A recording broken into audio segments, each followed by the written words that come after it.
poderia começar esse episódio dizendo que você deve ter notado que a quantidade de pessoas vivendo nas ruas aumentou nos últimos meses. Mas a verdade é que provavelmente você nem reparou. E eu não tô aqui para dar lição de moral nem nada do tipo, não. Quando eu digo você, tô falando também de mim, das outras milhares de pessoas que vivem nos grandes centros urbanos do Brasil, mas que têm um teto sobre a cabeça na hora de dormir. Para esses milhões de brasileiros, a presença de outros milhares que dormem e acordam nas ruas vai ficando aos pouquinhos invisível. Todos os dias você passa por aquele mesmo senhor de camisa rasgada em frente à padaria onde você toma café. Vê a mesma mãe e as mesmas crianças ao lado da agência bancária. Todos os dias, o mesmo grupo está deitado naquela calçada. E às vezes você desvia como se fosse um obstáculo ou até atravessa a rua para evitar um inconveniente. É uma rotina que às vezes desperta constrangimento, mas na maioria das vezes só indiferença mesmo. Isso, é claro, do lado de quem é só pedestre nessas ruas. Para quem vive nelas ou já experimentou os dois lados dessa realidade, o sentimento é outro.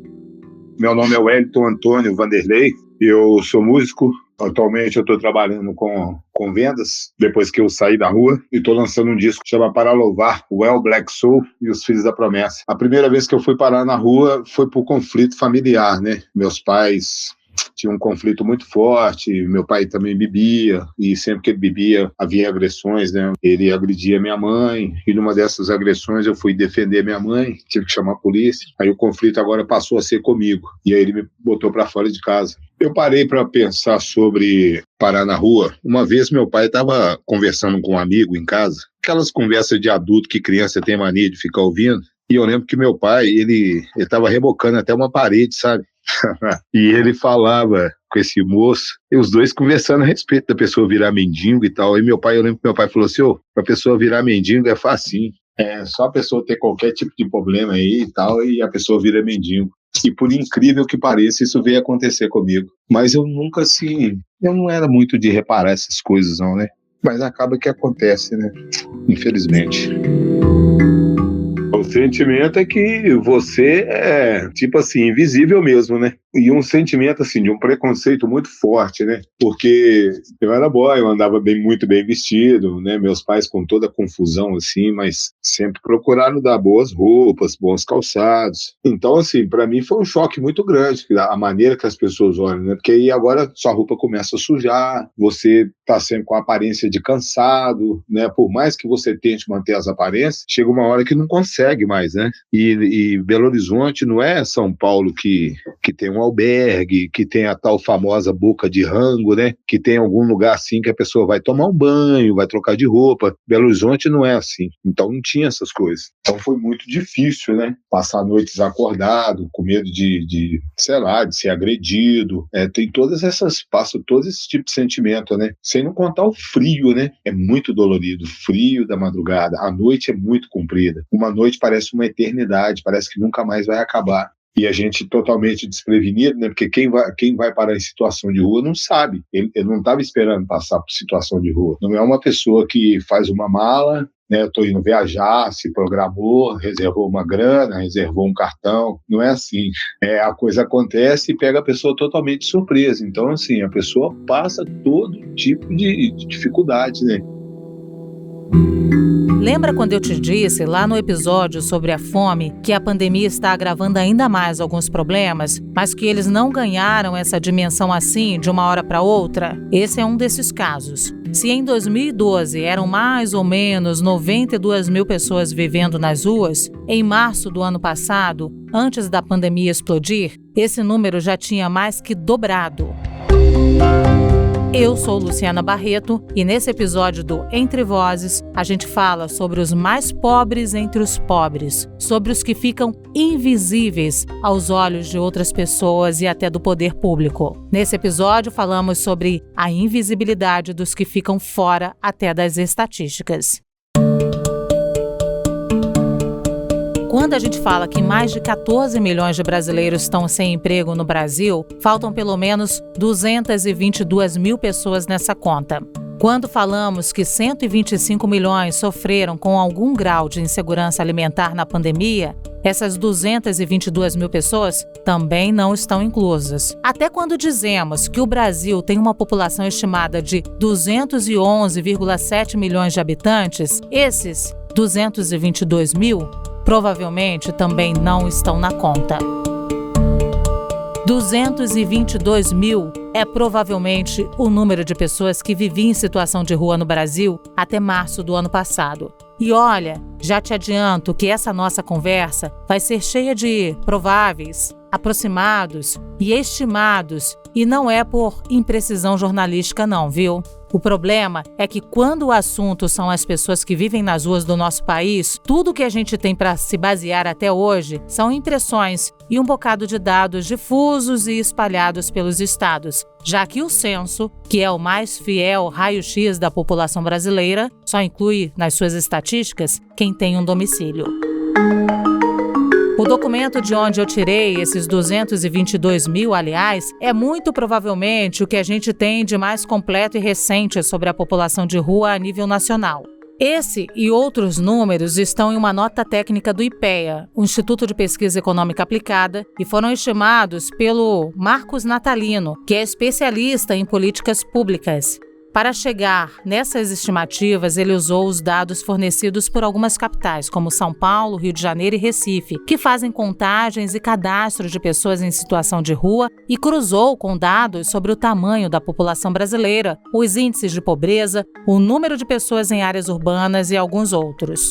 Uma miscelânea de dados, fórmulas e símbolos, mas é lá, no comecinho desse documento, antes de chegar nesses números todos, que uma frase do Marcos chama a atenção. Quando ele explica que não existe uma contagem oficial das pessoas que vivem nas ruas do Brasil todo, ele diz que, com isso, corremos o risco de, abre aspas, reproduzir a invisibilidade social da população em situação de rua no âmbito das políticas públicas, fecha aspas.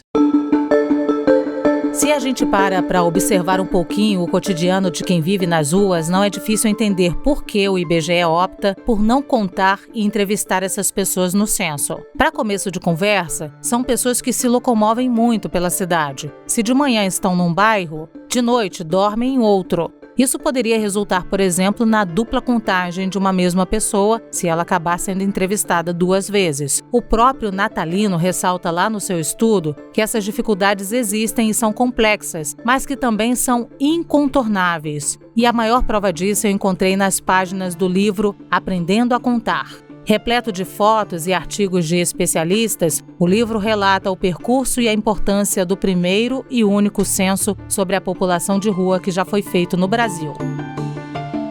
Entre agosto de 2007 e março de 2008, o Ministério do Desenvolvimento Social e Combate à Fome colocou centenas de entrevistadores nas ruas de 71 cidades no país e mostrou que, sim, é possível tirar essa população do escuro. Mais do que isso, mostrou que lançar luz sobre ela é também lançar luz sobre vários outros problemas da nossa sociedade. Quer um exemplo? Enquanto menos de 45% da população brasileira se declarava negra naquela época, a proporção de negros entre os que moravam na rua era de 67%. Ou seja, ficou evidente que pessoas negras tinham mais chances de irem parar nas ruas. A pesquisa também desvendou os principais motivos que fazem com que as pessoas deixem suas casas, traçou um perfil de escolaridade e até das ocupações dessas pessoas. Pois é, mais de 70% das pessoas em situação de rua tinham algum tipo de trabalho. É uma riqueza de detalhes que hoje, 13 anos depois, estamos muito longe de alcançar. O que dá para fazer, repito, é estimar. É isso que algumas pessoas que trabalham diretamente com pessoas em situação de rua têm feito. Elas compartilham suas percepções. Se antes as mulheres eram estatisticamente e também visivelmente minoria nas ruas, para o padre Júlio Lancelotti a pandemia tem mudado um pouco essa situação. Ele conta que passou a receber e ajudar mais e mais mulheres e crianças do ano passado para cá. Uma dessas histórias ele contou lá na sua página do Instagram, que hoje já reúne mais de 500 mil seguidores. Se você entrar lá e rodar bastante a timeline, uma hora você vai se deparar com uma foto de Rebeca. sorriso largo, com 2 janelinhas no lugar dos dentes da frente, a Rebeca está vestida de Princesa Elsa, da animação Frozen. Ela sorri diante de uma mesa cheia de doces e um bolo. O padre Júlio ajudou a organizar a festa de aniversário de 6 anos da menina, que agora vive na rua, com a mãe e com o irmão de 1 ano. Todos acabaram despejados da casa onde viviam de aluguel depois que a mãe perdeu o emprego em plena pandemia. Neste episódio do Entre Vozes, eu falo justamente com o padre Júlio Lancelotti, da Pastoral do Povo de Rua, que é também ativista na causa e há décadas trabalha junto da população em situação de rua em São Paulo. Seja muito bem-vindo ao Entre Vozes, padre Júlio. Obrigado, agradeço a possibilidade de estar com vocês. Eu queria começar falando sobre a palavra invisibilidade. Por quê? Há pouco tempo a gente viu o nosso ministro da Economia, Paulo Guedes, tratando agora dessas pessoas que precisavam do auxílio emergencial, utilizando a palavra invisíveis, para as pessoas que nem apareciam no cadastro do governo federal. O que a gente pode dizer, então, da população em situação de rua? Se essas outras pessoas são invisíveis, o que dizer dessas pessoas que estão na rua? A invisibilidade e a visibilidade da população de rua são 2 conceitos que estão em jogo constantemente. Quando eles estão na porta do comércio, na calçada perto de algum condomínio ou na porta de alguma igreja, eles são visíveis, porque eles incomodam. Quando eles incomodam ou desagradam, ou estão embaixo de um viaduto, ou estão numa praça, aí eles são visíveis. E logo vem o rapa da prefeitura, que é a zeladoria urbana ou alguma outra ação higienista para tirá-los. Mas quando eles estão sozinhos, num lugar escondido, sofrendo ou passando necessidade, eles são invisíveis. Para a economia do país, para a elite, eles são invisíveis. Ninguém os vê. Agora, na pandemia, eles se tornaram mais visíveis na medida em que, quando fecha a cidade e menos pessoas circulam pelas ruas, os únicos que foram vistos nas ruas foram eles. Então é um jogo, ora eles são visíveis, ora eles são invisíveis. Quando incomodam, são visíveis, quando não incomodam a ordem estabelecida, eles são invisíveis. Que tipo de estratégia macabra é essa que acaba não trazendo políticas públicas para essa população de rua? Dentro do sistema que nós vivemos, essa é uma população descartada. E por ser descartada, não há respostas que levem em conta as reais necessidades que eles têm. O macabro é o sistema que nós vivemos, que é um sistema ocasionador e gerador de morte. E de morte dessas pessoas que são indefesas, dessas pessoas que, na maior parte das vezes, estão invisíveis também no orçamento, estão invisíveis no mundo político. Então, eles acabam não sendo levados em conta nesse sistema que não dá respostas que nós chamaríamos de equitativas, que são respostas segundo as necessidades dele. Muitas vezes nós dizemos que o democrático é dar a mesma resposta para todos. Essas pessoas precisam de respostas diferenciadas, porque seriam respostas segundo as necessidades dele. O senhor já trouxe aqui o elemento pandemia para a nossa conversa. Existe uma mudança do perfil da população de rua? O senhor já notou depois da pandemia? Com a pandemia aumentou o número de mulheres, consequentemente aumenta o número de crianças e o número de grupos familiares que vão perdendo o trabalho, vão perdendo o local de moradia e eles vivem um dilema, ou comer ou morar. Eles não conseguem fazer as 2 coisas. Então, alguns, para manter o lugar onde moram, ficam na rua durante o dia para conseguirem ter o que comer, seja nas redes de alimentação, sejam nas doações.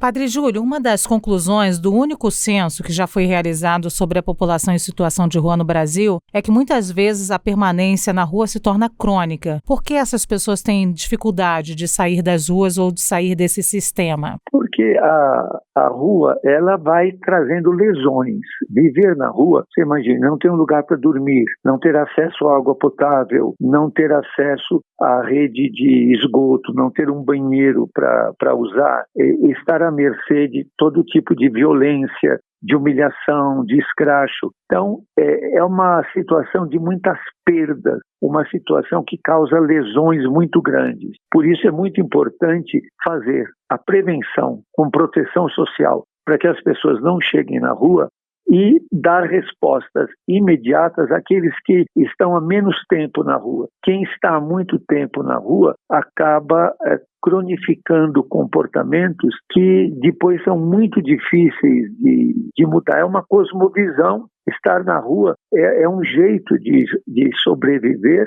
e um jeito de negar um sistema que o jogou na rua. Nos albergues, as pessoas em situação de rua são tratadas por números, não por nomes. Isso é uma evidência de uma invisibilização estrutural por parte do Estado também? É uma forma de tratamento institucional. Todo tratamento institucional ele passa a ser burocrático. E ele sendo burocrático, ele desumaniza. Porque muitos desses centros de acolhimento, que se chamavam albergues e hoje a nomenclatura é centro de acolhida, eles são para números muito grandes. Por isso que nós temos sempre alertado de que a adequação da resposta é para grupos menores, não para grupos massivos, que obrigam a pessoa a dormir num dormitório com 400 pessoas. Então ele passa tendo a cama numerada, a vida toda tutelada. Tudo isso faz com que toda a subjetividade da pessoa e todo o mundo de uma pessoa seja destruído e ela passa a ser conhecida mais pelo número do que pelo nome. Eu queria saber também do impacto da ajuda nesse momento de pandemia, porque nós percebemos que justamente nesse momento que a gente mais precisa da solidariedade das pessoas, boa parte da população também perdeu o emprego e perdeu a renda. Quem trabalha com a população em situação de rua já tem sentido esse impacto da diminuição da ajuda? Há uma diminuição e às vezes essa ajuda é intermitente, ora tem, ora não tem. E agora com a questão da fome, essa é uma questão que está chamando muita atenção, o aumento do número de pessoas que não têm acesso à alimentação. Isso tem feito aparecer muitas redes de solidariedade. Mas nós temos diminuído a questão da proteção social com os auxílios emergenciais, eles passam a ser menores, um tempo menor e um valor menor. Então tudo isso traz uma dificuldade de que a solidariedade ela tem que ser estrutural, ela tem que estar presente na estrutura da sociedade e não só em gestos individuais. A solidariedade pessoal ela é importante, ela educa, mas ela deve ajudar a uma transformação estrutural.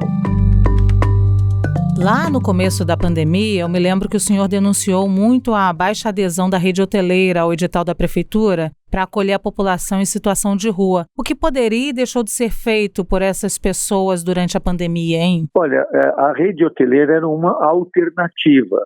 Foi muito baixa a adesão da rede hoteleira às propostas de acolhimento à população em situação de rua. Em outras cidades do mundo, essa proposta foi muito grande. Aqui em São Paulo, o próprio Ministério Público sugeriu à prefeitura, indicou para a prefeitura a necessidade de 8.000 leitos. Nós não chegamos nem a 300 na cidade de São Paulo, que tem a maior rede hoteleira do Brasil. Então foi uma resposta pífia, uma resposta que mostra muito claramente a indiferença, que prefere ficar vazio do que acolher pessoas que estão em alto risco de estarem nas ruas. Além da rede hoteleira, sugerimos a locação social, que não cresceu de maneira nenhuma, o auxílio moradia também, que não cresceu, repúblicas terapêuticas, que também não surgiram, e residências comunitárias, que também não surgiram. Então, as respostas sempre são institucionais e não levam em conta as necessidades das pessoas.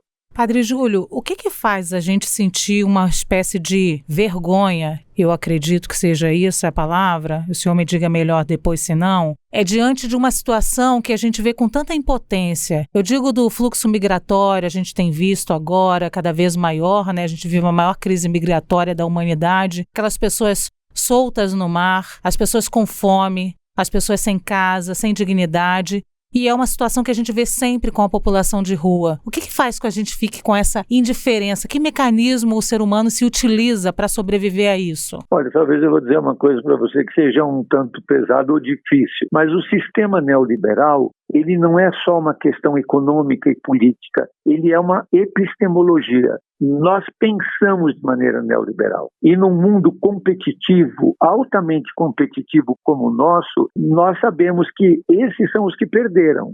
E se eles perderam, o problema foi deles, não é nosso. O que faz com que essa maneira neoliberal de pensar seja meritocrática e seja extremamente individualista. Então, isso gera essa indiferença e essa banalização do sofrimento do outro. Então, como nós estamos todos num mundo meritocrático e altamente competitivo, sorte a minha que não fui parar na rua, e azar de quem foi. Então, isso leva a uma indiferença, e essa sensação de impotência, ela passa a ser, de certa forma, até cultural ou até uma defesa, porque todos nós nos sentimos fracos para mudar essa estrutura que gera tanta maldade, tanta violência e que gera em nós, às vezes até como um comportamento defensivo, a indiferença, porque senão eu não consigo ter paz de pensar que tanta gente está na rua. Então é preciso que essas questões sejam tratadas a nível pessoal, a nível social, a nível econômico, a nível político. Diante do que o senhor acaba de me dizer, não é possível pensar uma democracia ou pessoas, instituições que trabalham em prol da democracia e dos direitos humanos que ficam indiferentes à situação da população de rua. É verdade, isso não pode acontecer. Agora, veja, o nosso sistema político e econômico, ele não é democrático. Um sistema que gera uma desigualdade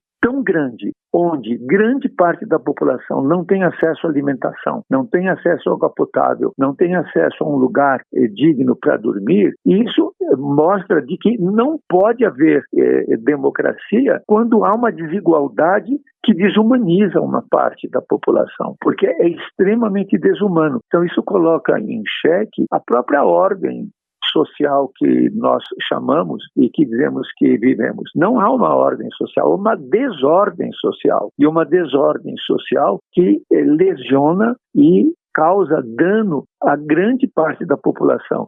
Hoje, os que vivem em péssimas condições são a maioria, não são a minoria. Não é uma minoria que está pobre, é uma maioria. Padre, o senhor é uma das poucas pessoas que conseguem trabalhar de forma efetiva e contundente pela população de rua e, ao mesmo tempo, fazer denúncias e conseguir visibilidade ou visibilizar essas denúncias e essas mazelas. Que tipo de estratégia o senhor mais se utiliza para visibilizar essas mazelas? Eu acredito que a estratégia é um método, é conviver. É partilhar a vida com as pessoas que estão sofrendo. Então, convivendo, eu vou entendendo a vida deles e vou conseguindo ter confiança, ter credibilidade junto deles e, junto com eles, buscarmos respostas e soluções. Então, construir com eles e não para eles. Por isso é um processo histórico e é uma estratégia que os faz partícipes de uma luta. Eu não luto por eles, eu luto com eles. Por último, eu queria lhe pedir uma ajuda para entender como a gente pode sensibilizar pessoas físicas mesmo, o cidadão que está passando na rua e que muitas vezes se utiliza da indiferença, vamos dizer assim, para o nosso irmão, pessoa em situação de rua. Olha, eu acredito que esse é um processo pessoal, um processo social, um processo comunitário. Isso vai levar tempo, mas eu acredito que o compromisso é o grande caminho. Eu me sentir comprometido com o outro não sendo para mim um extraterrestre. Ele é um semelhante meu que está ali. Eu acredito que a gente tem que insistir muito nisso. E a chamada conscientização, ela passa pela emoção, pelo sentimento. Então, uma estratégia sempre é de humanizar o olhar e fazer com que o meu olhar seja o teu olhar também. Padre Júlio, muito obrigada por essas palavras, pelo seu exemplo de vida e pela sua participação potente aqui no Entre Vozes. Eu que agradeço, desejando a todos força e coragem, que ninguém desanime e que sejamos capazes de olhar para todos com afeto, solidariedade e compaixão. Que assim seja. Muito obrigada, Padre. Obrigado, você. Um abraço. Quem vive nas ruas precisa de alimento, de agasalho, de teto, mas também precisa de um rosto, de um nome, de uma história. É isso que a ONG SP Invisível faz há 7 anos. Quando se deram conta da invisibilidade dos que viviam nas ruas, o Vinícius Lima e o André Soler resolveram criar uma página para contar um pouquinho das histórias de quem foi parar nas ruas. O projeto foi crescendo e hoje faz isso e muito mais. Meu nome é André Soler, eu sou cofundador e presidente da SP Invisível. O SP Invisível surgiu há 7 anos atrás, quando nós, os fundadores, André Soler e Vinícius Lima, decidimos ir para a rua com um grupo de adolescentes e fotografar tudo aquilo que estava invisível. Um dia eu e o Vinícius, a gente começou a olhar essas fotos, ver o que tinha ali, o que era invisível, né? O que representava essa palavra do ponto de vista de adolescentes, né? Que era o que a gente era naquele momento. E a gente olhando essas fotos, a gente percebeu que tinham muitas fotos de pessoas em situação de rua. Isso chamou muito a nossa atenção, porque ali a gente via que não só elas eram invisíveis, mas a história delas, porque elas estavam sempre cobertas com um gorro cobrindo o rosto dessas fotos, elas estavam no chão, sempre olhando as pessoas de baixo para cima. E quem era aquela pessoa?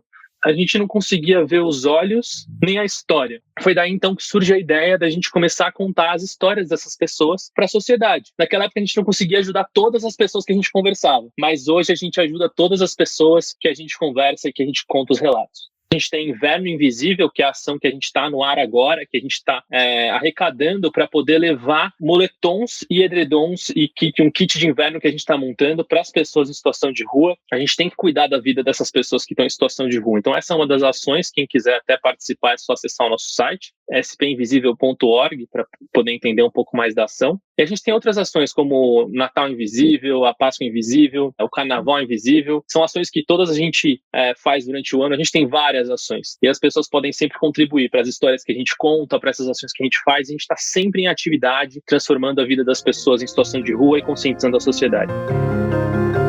O André, o Vinícius e o Padre Júlio não estão sozinhos. Além desses nomes mais conhecidos na luta pela população em situação de rua, tem muitos outros que engrossam as fileiras e inclusive já estiveram do outro lado e por isso sabem melhor do que ninguém o valor dessa luta.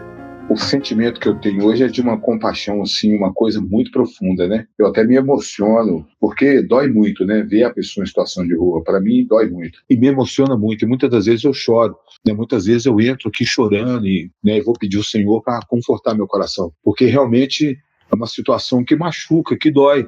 E talvez eles mesmos, nesse momento, não estão sentindo, passarem 24 horas com o efeito das drogas, passarem 24 horas com o efeito da cachaça, né? Porque é um ciclo vicioso, né? A pessoa usa a droga, depois a droga dá uma reação, agora ele usa a cachaça para poder acalmar, depois ele usa a droga de novo para poder tornar até aquela reação, e é esse ciclo. Então hoje, quando eu vejo essas pessoas, me dói muito, né? Tanto que eu sonho, né, em poder ajudar essas pessoas, eu sonho com um projeto social, eu sonho em poder dirigir um projeto para poder cuidar dessas pessoas.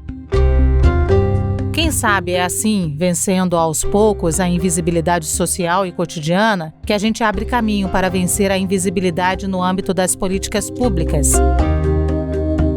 Esse episódio do Entre Vozes fica por aqui, mas dessa vez o nosso Até Logo é mais uma despedida. Esse episódio encerra a primeira temporada do podcast que nos ajudou a furar a bolha e falar sobre uma dezena de temas urgentes. Por aqui, nós discutimos como modelos matemáticos podem se impregnar de racismo. A gente falou sobre as diferentes faces do trabalho doméstico, inclusive aquela não remunerada que aprisiona as mulheres em jornadas duplas, às vezes triplas. Tivemos uma conversa bem séria sobre os perigos dos discursos de superação que rondam as histórias de pessoas com deficiência e falamos também sobre a construção de uma masculinidade violenta que faz mal aos homens e às mulheres. Em um episódio recheado de referências históricas e de depoimentos marcantes, a gente assumiu um desafio de falar sobre o colorismo em um país como o nosso, que ainda hoje não conhece muito bem as suas origens. Falamos também sobre a violência obstétrica e sobre a rede de apoio que é a doulagem.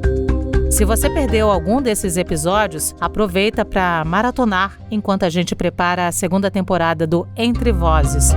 Meu muito obrigada e até lá!